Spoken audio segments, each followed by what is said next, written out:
Hello students, welcome back to our channel. हम continue करेंगे part 2 11th class chapter 1 physical world and measurement. आज हम बात करेंगे सिग्निफिकेंट फिगर्स की, एरर्स की, एक्यूरेसी की और उस पर बेस्ड न्यूमेरिकल की। बात करते हैं सिग्निफिकेंट फिगर से। क्या होता है सिग्निफिकेंट फिगर? जब भी हम कोई मेजरमेंट लेते हैं तो उसमें कुछ डिजिट्स की इंपॉर्टेंस दूसरे डिजिट्स से ज़्यादा होती है। जिन डिजिट्स को हम नेग्लेक्ट नहीं कर सकते या जो मेन पार्ट होते हैं किसी मेजरमेंट का, जो रिलायबल डिजिट्स होते हैं, उसे कहते हैं सिग्निफिकेंट फिगर्स। हम कैसे आइडेंटिफाई कर सकते हैं कि कौन सिग्निफिकेंट फिगर है या कौन सिग्निफिकेंट फिगर नहीं है किसी मेजरमेंट में? उसके लिए some set of rules are here. Let's see. First point is all non zero digits are significant. यानी कि अगर किसी मेजरमेंट से आपके पास इस तरह का कोई नंबर आया है जिसमें कोई जीरो नहीं है तो all the digits are significant. यानी इसमें नंबर ऑफ सिग्निफिकेंट डिजिट्स कितना हुआ? 3। All zero between non zero digits are significant. That is, अगर आपके पास मेजरमेंट से आया है ये नंबर, तो इसमें जो जीरो प्रेजेंट है वो दो नॉन जीरो नंबर के बीच में प्रेजेंट है, तो वो भी सिग्निफिकेंट ही काउंट होगा। तो यहाँ पर सिग्निफिकेंट डिजिट्स हो गए हैं 4। All zero to the right of a non zero digit. अगर कोई नॉन जीरो डिजिट के राइट में जीरोस लगे हुए हैं तो वो इनसिग्निफिकेंट है। यानी कि इस डिजिट में कितने सिग्निफिकेंट फिगर हो गए, डिजिट हो गए? 1। इसको हम और कैसे लिख सकते हैं? इसको हम लिख सकते हैं 6 इंटू 10 टू दावर 2, या अगर ये 600 की जगह 6000 होता तो ये होता 6 into 10 to the power 3 and so on. तो यहां से इस थर्ड पॉइंट से एक रिजल्ट और कंक्लूड होता है कि अगर कोई नंबर इस फॉर्मेट में लिखा हुआ है तो 10 raise to power doesn't affect the significant digit. जो नंबर आपका यहां लिखा हुआ है वो आपको सिग्निफिकेंट डिजिट बताएगा। 10 रेज टू पावर आपके सिग्निफिकेंट डिजिट में कोई रोल प्ले नहीं करेगा। Next, all zero to the right of non zero digit but to the left of decimal point are significant. यानी कि अगर कहीं पर ऐसा लिखा हुआ है, यानी that is zero to the right of non zero number but to the left of decimal. All zero to the right of non zero digit, यानी नॉन जीरो डिजिट के राइट में है लेकिन डेसिमल के लेफ्ट में है, तो वो सिग्निफिकेंट काउंट होगा। यानी कि इस नंबर में कितने सिग्निफिकेंट डिजिट हो गए? 2 significant digits. Next, all zero to the right of a decimal point are significant. यानी कि अगर आपका नंबर है 72.60, इसमें आपका जो जीरो है वो डेसिमल पॉइंट के राइट पे है, तो ये आपका सिग्निफिकेंट फिगर काउंट होगा। तो ये हो गया आपका 4। All zero to the right of a decimal point, decimal point के राइट में but to the left of non zero digit, लेकिन नॉन जीरो डिजिट के लेफ्ट में है तो वो इनसिग्निफिकेंट होगा। यानी कि अगर नंबर इस तरीके से लिखा हुआ है तो उसमें सिग्निफिकेंट फिगर 2 होंगे। फिर से देखना एक बार, अगर सारे नंबर नॉन जीरो हैं तो सभी सिग्निफिकेंट है। अगर जीरो नॉन जीरो नंबर के बीच में आया है तो सिग्निफिकेंट है। अगर जीरो राइट में है तो इनसिग्निफिकेंट है, क्योंकि हम उसको लिख सकते हैं इस फॉर्मेट में, और जब भी हम इस फॉर्मेट में लिख पाएंगे तो 10 रेज टू पावर जो है वो सिग्निफिकेंट फिगर में रोल प्ले नहीं करेगा। नेक्स्ट, अगर जीरो जो है वो डेसिमल से लेफ्ट में और नॉन जीरो नंबर से राइट में है तो वो सिग्निफिकेंट माना जाएगा। दैट इज, यहाँ 6 के साथ साथ ये नंबर भी सिग्निफिकेंट माना जाएगा। All zeros to the right of a decimal point, किसी डेसिमल पॉइंट के राइट में अगर जीरो आ रहा है तो वो सिग्निफिकेंट माना जाएगा। अगर जो जीरो है, अब जैसे हमने कहा कि पॉइंट के अगर डेसिमल के राइट में आ रहा है तो सिग्निफिकेंट होगा, यहां पर भी डेसिमल के राइट में है, बट अगर डेसिमल में के राइट में होने के बाद भी नॉन जीरो नंबर के लेफ्ट में हो गया तो सिग्निफिकेंट नहीं माना जाएगा। ठीक है, ये रूल्स आप नोट करें। कुछ एग्जांपल्स हम देखेंगे इसके।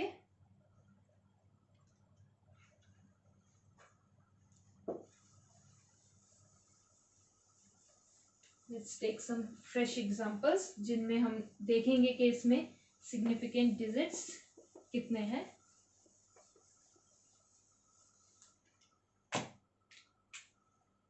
0.007. How many significant digits are there? Rule.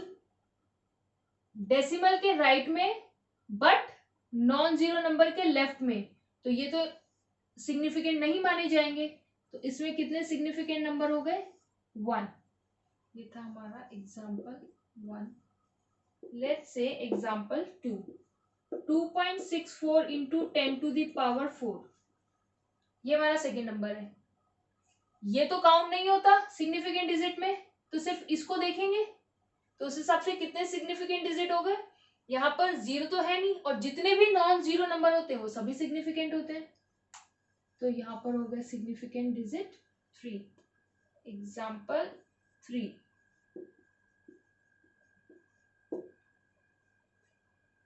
Rule. ये 3 तो है ही है. डेसिमल के राइट में जो जीरो होता है वो सिग्निफिकेंट माना जाता है. तो उस हिसाब से इसमें सिग्निफिकेंट नंबर 4 हो गए. एग्जाम्पल 4. अगेन ये जीरो डेसिमल के राइट में है, तो सिग्निफिकेंट डिजिट कितने हो गए? 4. एग्जाम्पल 5.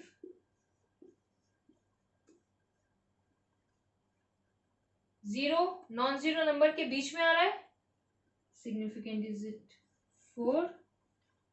एग्जाम्पल 6. 0.006032. ये जीरो राइट में है डेसिमल के, बट नॉन जीरो नंबर के लेफ्ट में है, तो ये इनसिग्निफिकेंट होंगे. तो अगेन इसमें सिग्निफिकेंट फिगर कितने हो गए? 4. 1 मार्क 2 मार्क क्वेश्चन आता है, कॉम्पिटेटिव एग्जाम में भी आ सकता है, आपके एग्जाम में भी आ सकता है, जिसमें आपको कोई डिजिट दी होगी और उसमें आपको सिग्निफिकेंट नंबर्स निकालने होंगे. ठीक है. Next, accuracy. एक्यूरेसी क्या है? Accuracy is the closeness to the true value. जब हम मेजर करते हैं किसी चीज को, accuracy is defined as the closeness to the true value. कभी कभी आपसे एक्यूरेसी और प्रिसीजन में डिफरेंस पूछ लिया जाता है. तो एक्यूरेसी क्या है? ट्रू वैल्यू के जितना क्लोज आप मेजर कर रहे हो उतना आप एक्यूरेट हो. What is precision? It is the resolution of measurement. resolution of measurement का क्या मतलब है? कि आप कितना ज्यादा माइन्यूट, कितने डेसिमल तक जाकर के कितना छोटे से छोटे पॉइंट को भी आप मेजर कर पा रहे हो, वो आपका प्रिसीजन है. प्रिसीजन इज कि आप कितना resolution, this is the important word, resolution कितना है आपका, कितने छोटे से छोटे पॉइंट को आप मेजर कर पा रहे हो, दैट इज योर प्रिसीजन. और आप ट्रू वैल्यू के कितना क्लोज मेजर कर पा रहे हो, दैट इज द एक्यूरेसी. ये दो डेफिनेशन आपकी यहां से है, एक्यूरेसी एंड प्रिसीजन. नेक्स्ट, इन्हीं टर्म से एक थर्ड डेफिनेशन निकल के आती है, error. What is error? It is the difference between measured value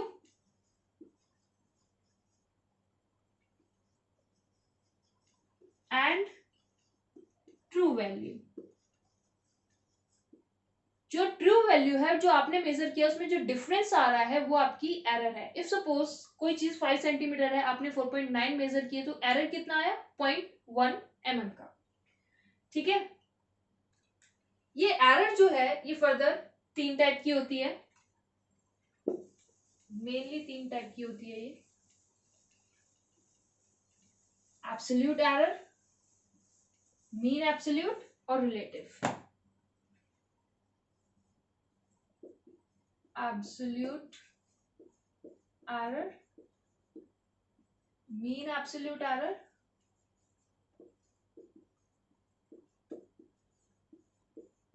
mean absolute error, and third one is relative error. Relative error को आप परसेंटेज में भी रिप्रेजेंट कर सकते हो, तो उसको आप परसेंटेज एरर बोल सकते हो। ठीक है, डिफाइन करते हैं एक एक एरर को। एब्सोल्यूट एरर, आपने किसी भी मेजरमेंट को बहुत बार लिया, ये आपका पहला ऑब्जर्वेशन, दूसरा ऑब्जर्वेशन, तीसरा ऑब्जर्वेशन एंड सो ऑन, आपने एन टाइम ऑब्जर्वेशंस लिए, उसका जो आपने एवरेज निकाला वो आपने माना कि वो आपकी ट्रू वैल्यू है, उस एवरेज को आपने ट्रू वैल्यू माना। तो आपका डेल ए क्या हो जाएगा, एवरेज माइनस आपका individual measurement. A i is individual measurement where i is from 1 to n। ये हो गया आपका एब्सोल्यूट एरर। ठीक है, मीन एब्सोल्यूट एरर की अगर आप बात करेंगे तो आपको इन सारे एरर्स का मीन निकालना होगा। मीन आपको पता है, total number of observation upon number of observations. Then relative error, important, सबसे ज्यादा हमें यही यूज करनी है, सेकेंड नंबर पे ये यूज करनी है। रिलेटिव एरर, जब आप एरर को उसके ट्रू वैल्यू के रिस्पेक्ट में मेजर करेंगे तो दैट इज रिलेटिव एरर। और अगर आप परसेंटेज एरर निकाल रहे हैं तो आप उसको मल्टीप्लाई कर देंगे 100 से। Relative error delta a upon a average, percentage error delta a upon a average into 100, where delta a is absolute error. Right, ये तो हमारा डेफिनेशन हुआ। अब हम इसमें न्यूमेरिकल कैसे सॉल्व करते हैं या इसका हमें प्रैक्टिकली यूज कैसे करना है वो देखेंगे।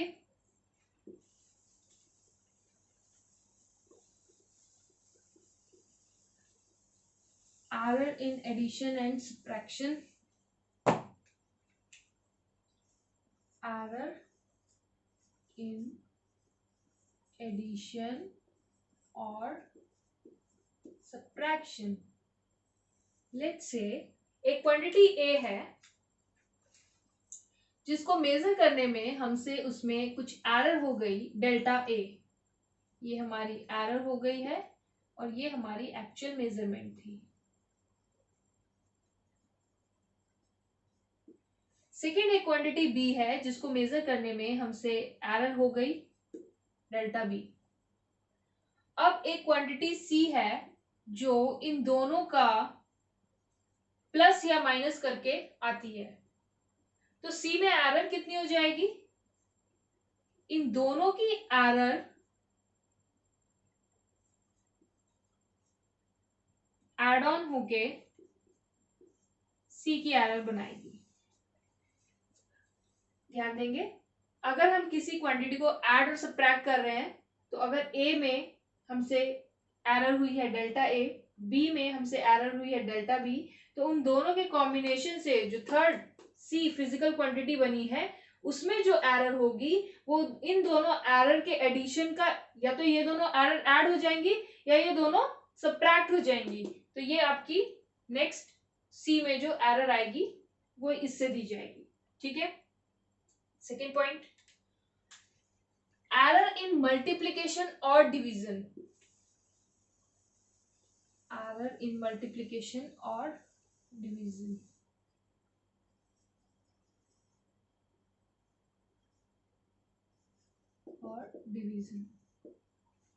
अगर एक क्वांटिटी ए है जिसमें हमसे एरर हुई है मेजरमेंट में डेल्टा ए, बी है जिससे एरर हुई है डेल्टा बी, सी है जिसको हमने ए और बी को मल्टीप्लाई करके निकाला है, तो जो सी में एरर आएगा वो रिलेटिव एरर होगा और वो होगा delta a upon a plus delta b upon b plus minus, right. अगर हम मल्टीप्लीकेशन कर रहे हैं या डिवाइड कर रहे हैं, ये हम c को a इंटू बी करके निकालें या c को हम a बाय बी करके निकालें, एक्सप्रेशन रिमेन सेम होगा। क्या जो एरर निकलेगी वो रिलेटिव एरर होगी और वो दोनों क्वांटिटी के रिलेटिव एरर का एडिशन होगी, राइट। थर्ड पॉइंट, अगर हमारा जो c है वो हम पावर्स के टर्म्स में निकालें, एरर इन एक्सपोनेंट्स, लाइक आपके पास a था उसमें एरर डेल्टा a हुई, आपके पास b था उसमें एरर डेल्टा b हुई, आपके पास c था उसमें एरर डेल्टा c हुई।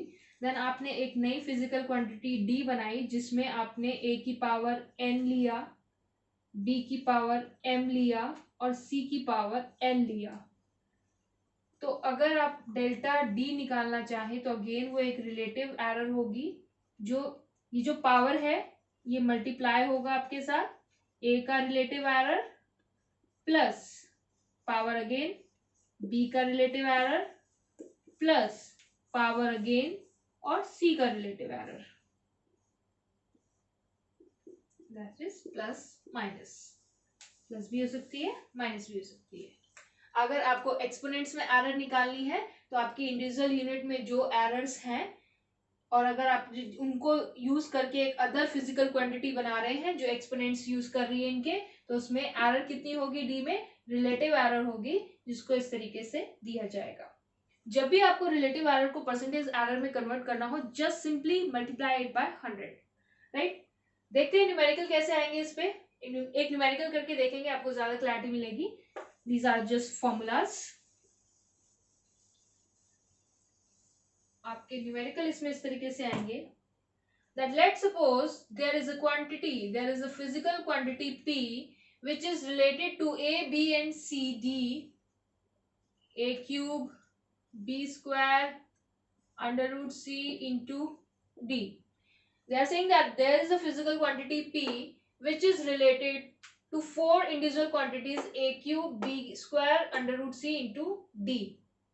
While measuring the quantity A, we made a percentage error of 1%. While measuring the quantity B, we made a percentage error of 3%. While measuring C, we made an error of 4%. And while measuring D, we made an error of 2%. Right? वो बोलेंगे कि आपके पास एक physical quantity P है जो A B C D पर depend करती है। A को मेजरमेंट करने में 1% एरर हुआ, B के लिए 3%, C के लिए 4%, D के लिए 2%. Now let's calculate that how much error is in P. अब क्योंकि ये एक्सपोनेंशियल वाला केस है तो एरर कैसे निकलेगी, रिलेटिव एरर निकलेगी। फॉर्मूला लगाते हैं रिलेटिव एरर का, del P by P is equals to plus minus 3, power आगे आएगी del A by A plus 2 del B by B plus इसकी पावर कितनी, अंडर रूट मतलब पावर हाफ,